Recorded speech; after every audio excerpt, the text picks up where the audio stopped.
Ya pemirsa, Anda masih menyaksikan dialog Capres bersama Kadin dan Bapak Prabowo Subianto. Tadi kita sudah mendengar apa yang disampaikan oleh Ketua Dewan Pertimbangan menuju Indonesia Emas 2045 dan ada 4 pilar yang akan dijawab pada hari ini dan juga akan ditanyakan oleh para pengurus Kadin.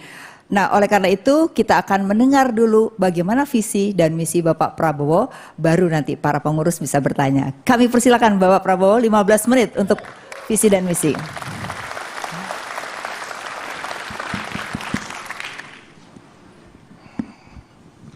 Bismillahirrahmanirrahim. Assalamualaikum warahmatullahi wabarakatuh. Selamat pagi, salam sejahtera bagi kita sekalian. Shalom, Om Swastiastu, Namo Buddhaya, salam kebajikan. Saudara-saudara sekalian, sebagai insan yang bertakwa, marilah kita tidak henti-hentinya memanjatkan puji syukur kehadirat Allah Subhanahu wa taala, Tuhan Maha Kuasa, Tuhan Maha Besar. Kita masih diberi kesehatan, masih diberi nafas, bisa berjumpa di tempat yang baik ini dalam acara yang demikian penting yang diselenggarakan oleh Kamar Dagang dan Industri Indonesia. Yang saya hormati Ketua Dewan Pertimbangan Kamar Dagang dan Industri Indonesia, Saudara Anindya Bakri.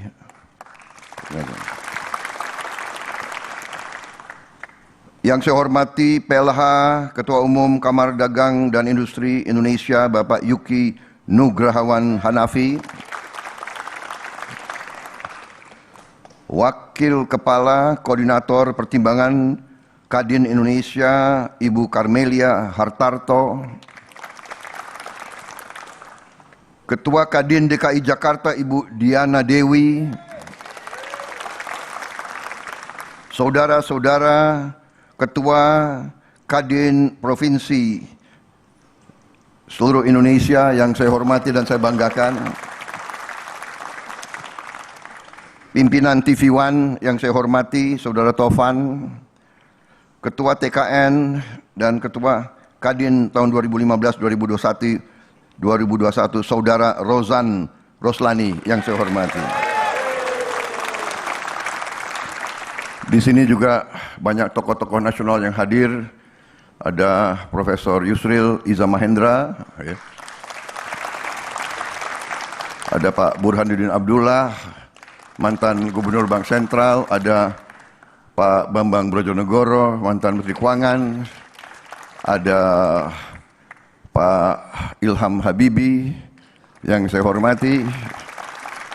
Begitu banyak tokoh-tokoh yang saya minta maaf saya tidak sebut satu persatu. Mohon saya jangan dikasih nilai jelek karena tidak.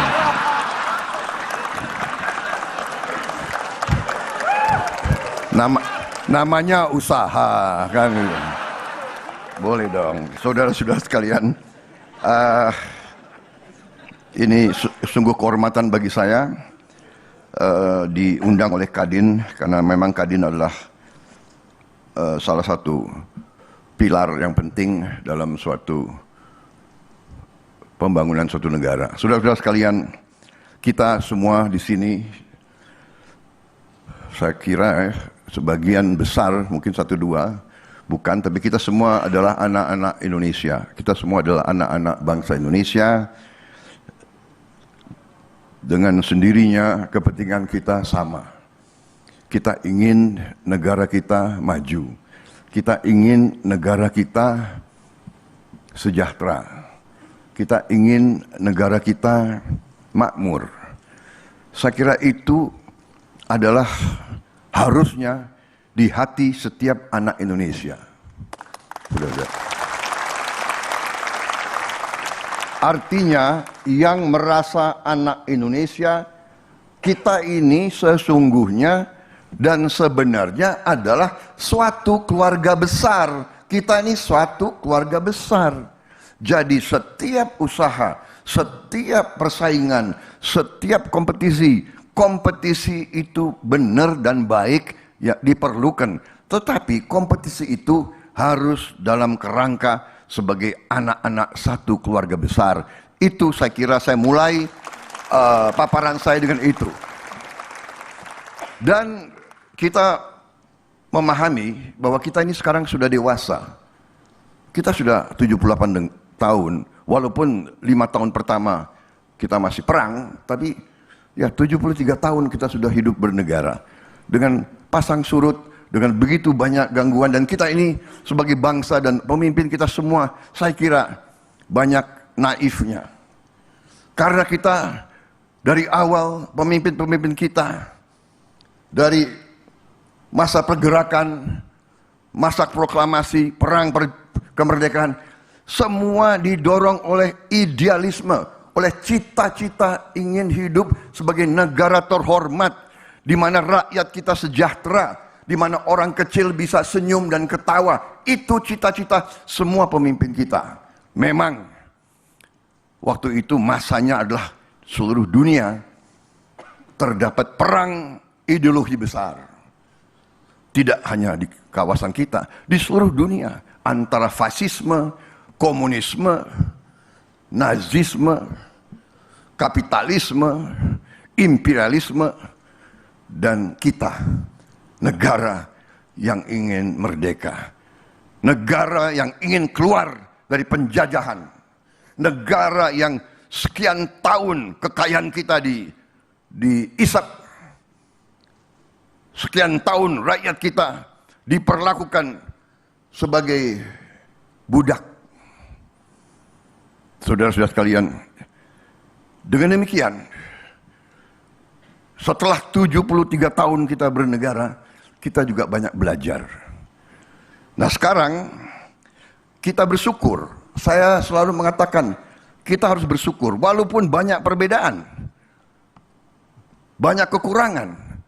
Tapi itikat baik Bung Karno, itikat baik Pak Harto, itikat baik Pak Habibie, itikat baik Gus Dur, itikat baik Ibu Mega, itikat baik Pak SBY, itikat baik Pak Jokowi. Ini modal bagi bangsa kita. Tidak ada pembangunan besar yang seketika jadi, apalagi suatu negara. Jadi semua fondasi, semua sumbangan ini harus kita hargai. Jangan kita sedikit-sedikit kembali ke masa lalu, di mana yang diutamakan adalah titik-titik perbedaan, titik-titik ketidakcocokan. Harus kita cari titik-titik pertemuan, titik-titik kebersamaan.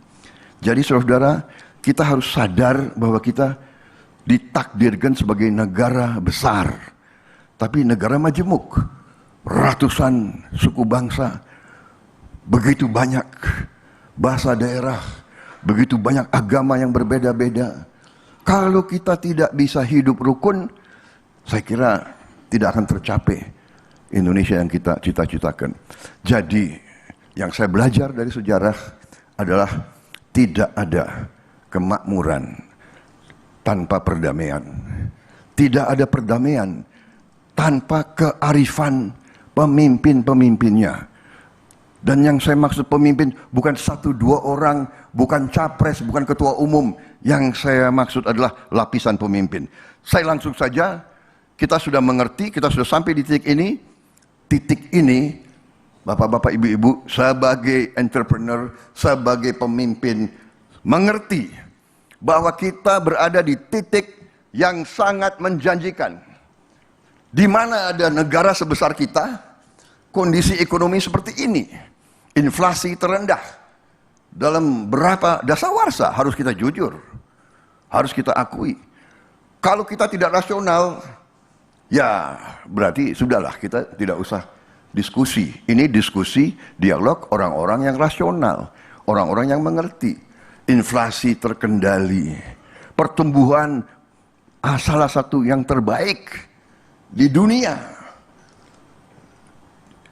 Kita punya ekspor bagus, kita punya cadangan ada. Pernah cadangan kita sangat sedikit, sekarang lumayan.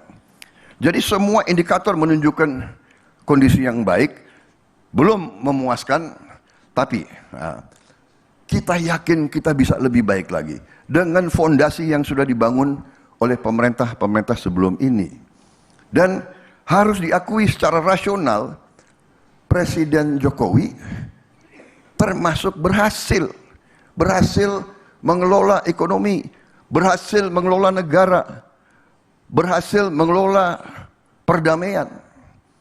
Saudara-saudara sekalian, lihat di televisi tiap malam, perang di Ukraina, perang di Gaza, perang di Sudan, perang di Mali, perang di Chad, you name it, perang di Myanmar tetangga kita. Kita harus bersyukur.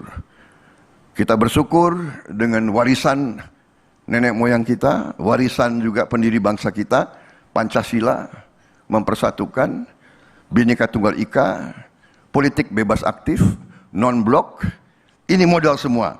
Dan kita berada di titik persimpangan. Kita mau maju terus, menuju Indonesia Emas. Kalau sungguh-sungguh begitu, kita harus punya suatu tekad dan kita harus punya suatu program. Saya dengan koalisi Indonesia Maju, Prabowo Gibran, kita tidak malu-malu. Kita adalah tim yang ingin melanjutkan apa yang sudah dibangun oleh Presiden Joko Widodo.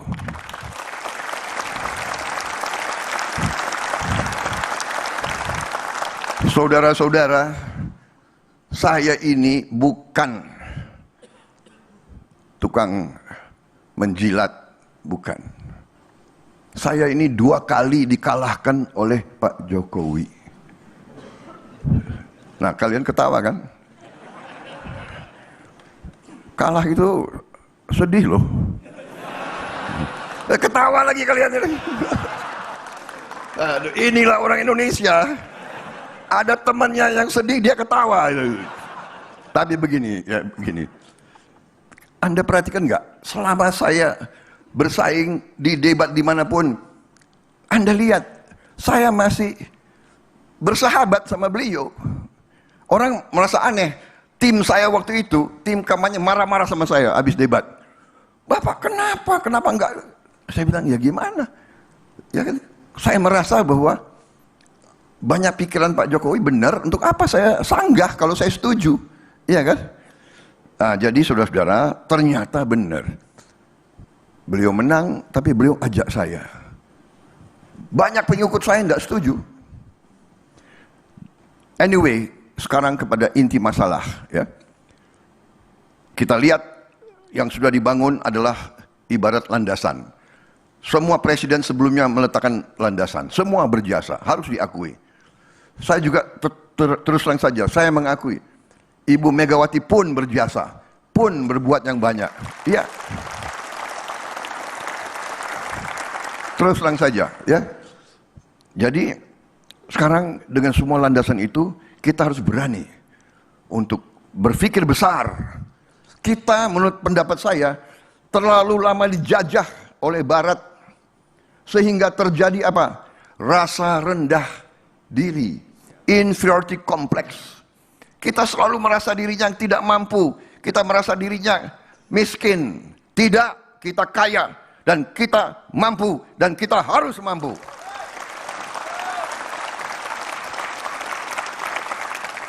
Saya tanya, kenapa Korea bisa bikin mobil bagus, Indonesia tidak bisa? Hai para pengusaha, di mana keberanian kalian? Di mana entrepreneurship kalian? Saya gugah. Tapi harus kerjasama. Pemerintah,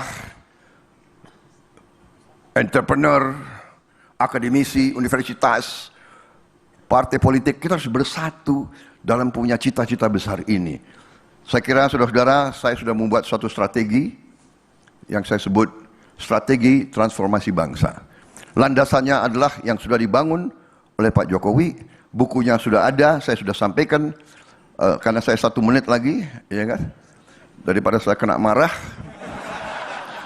Jadi intinya saya sampaikan, landasannya yang sudah dibuat oleh Pak Jokowi, falsafahnya adalah ekonomi Pancasila. Saya dari dulu tidak percaya dengan kapitalisme neoliberal. Saya tidak percaya. Negara yang berhasil menghilangkan kemiskinan adalah negara yang memakai ekonomi gabungan.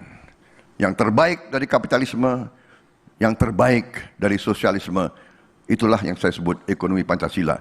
Strategi kita mempercepat hilirisasi, mempercepat pemerataan, menghilangkan kemiskinan, menghilangkan korupsi, dan saya percaya dalam suasana itu semua akan beruntung.